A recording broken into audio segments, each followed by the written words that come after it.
Hi guys, and welcome back to another DrAce video, and today we're going to be playing Ride 4, and today we're going to be using the Honda NR750 from 1992. So I don't know how this bike is going to compete with the rest of the other riders, but it's getting a bit... oh my goodness, that classic wheelie that randomly happens in Ride 4 as we get contact there with the left hand side. Was it Rina Ono giving us a bump? Oh, Bujang Bengana! Bujang Bengana in 7th position. You'd love to see it. You absolutely love to see Bujang Bengana. It's been a while actually as we try and make a move up on the inside for the right hand side for the old hairpin. Beautifully done on this rather chunky and cumbersome Honda. It's an interesting bike that I've never actually used before. I've been searching for bikes that I've never used in Ride 4 and aiming to use them all and to make a video on every single bike that I am yet to use. So there could be some bikes in this list that you may actually really enjoy, and there's some that you may not like. And I'm guessing if I haven't chose them before, I'm guessing probably because I didn't like the look of them, or maybe that I just wasn't inspired to use that particular bike. But if you do have a recommendation for a bike that you think I haven't used yet, let me know in the comment section down below and I'll see what I can muster up. So we're chasing down Rupert Gray, Suzanne Gobert and Zalim Pandey as we now go very firm on the brakes for the right hand side of Melbourne for the very first time. Goodness me, what on earth was that? Like an absolute rocket ship flying. What on earth was that? Ride 4 AI, you are just the strangest thing I've ever seen in my life. What on earth was that? Was that evasive action? Was that someone who just clearly can't brake? That was like an online lobby.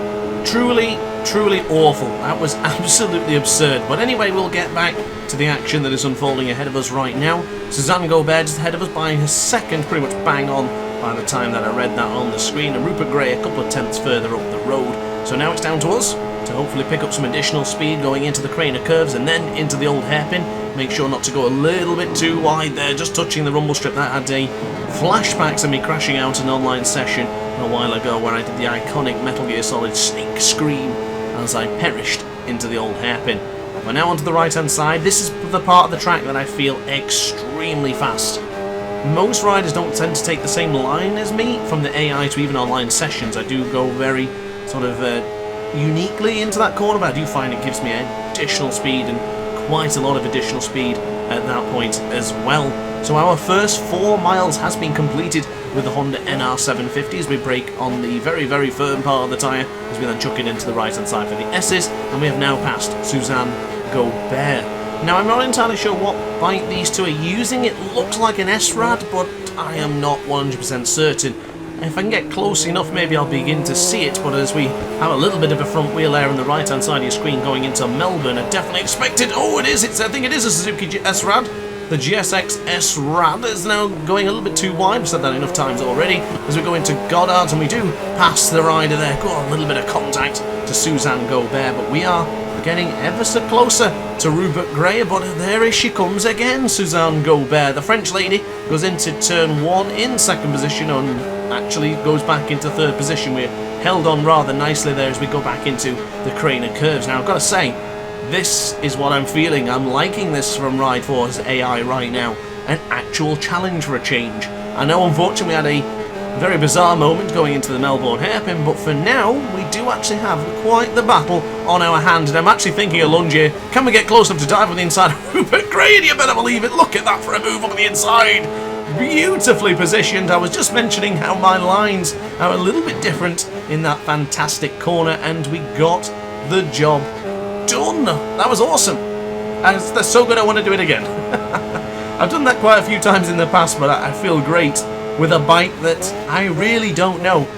We are just approaching 8 miles completed on this bike, as oh goodness me, almost went heck to a handbasket there going into the S's for the 3rd time of asking, as we now go very firm on the brakes with the right hand of Melbourne as we go a little bit too deep. That's not the way I like to tackle that corner, but we're still in the lead by half a second, approaching up to 7/10 of a second, so pretty good so far. The lap time should still be relatively consistent because that move that we lunged up on the inside of Mr. Gray doesn't seem to have hindered our performance in any way, shape or form. Across the line we'll go. Only dropped 64,000 of a second on that particular lap time. Now Donington Park is one of my favourite circuits of all time. I love this track. Even made my top 10 list. If you're interested in checking out my top 10 tracks for Ride 4, then definitely check it out in the link in the description down below. And if it isn't in there, that means I've forgotten, so you'll have to check out in the playlist instead. But my apologies if that's the case. So now onto the left-hand side, we'll go for the very tight, a little bit scary moment for turn 5. I do find if you've got too tight to the apex there is a dip that can really throw you off, so just be very careful if you approach turn 5. And also there on the right-hand side of McLean's, ooh! Okay, hearts in the mouth once again. And did we lose a lot of time? Yes, we lost 0.5 of a second there, but we are still in a very comfortable position. And of course, guys, if you are enjoying this content so far, then why not hit the like button and consider subscribing as well. We'll be covering MotoGP 22 upon its release, and even games before then, such as Monster Energy Supercross 5, so stay tuned for the both of those. And of course, if you're looking to see more DrAce Ride 4 content, let me know in the comment section down below what you want to see next. Yesterday's video of the fantastic helmet cam within 4K certainly looked quite impressive, and it was very enjoyable to use, so if you want to see more of them, let me know in the wonderful comment section down below. So in the left hand side, we'll go now for Goddard's for turn 12. This will be the penultimate time, as the front tyre is getting a little bit warm, a little bit toasty, if I'm truly honest with you, as we now cross the line. Actually gained a bit more time back, so we only deviated by about 0.2 of a second on that lap, so that's not too bad at all. But that front tyre, that front tyre, look how red it is. It's redder than the leathers and bike livery that we've got right now. That is extremely, extremely warm as we get too tight to the apex there, going into the crane and curves. But now onto the right hand side, you can see how much brake is actually being applied in the bottom right hand corner of your screen. You will notice it's not fully applied. It's sort of 80 to maybe 90% depending on the corner. You'll get a better indication here as we then brake very firm for the right hander, slowly reduce and sort of trail brake into McLean's. Trail braking is rather huge as long as you don't do it too aggressively. I find that trail braking really makes a difference for lap time, so if you are looking for a little bit of advice, there goes the doctor's prescription, and advising you to trail brake, but gently to trail brake. But now we go into the second to final sector, I do believe. It actually might be the final sector coming up any moment now. Ooh, little bit shaky there, a little bit squeaky on the brakes, if you will, as we now go 0.6 of a second down to the previous lap time, which is not ideal, but we certainly will have the lead, no doubt, and the victory going into Goddard's for the very final time.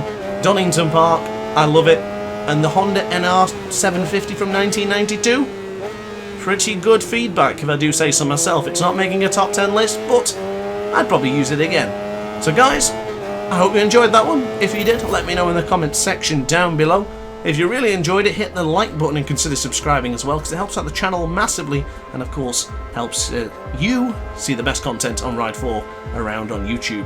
But upon that, guys, thanks for watching. It's been a pleasure, and I will see you in the next video. Ciao for now. Oh hi, didn't quite see you there. Good to see you're still here. If this video didn't quite sate your appetite, then why not watch some more DrAce content by clicking the video shown on screen now. Furthermore, if you would like to follow me on social media, you can do so now with the links down in the description. Consider subscribing so you don't miss a single DrAce video.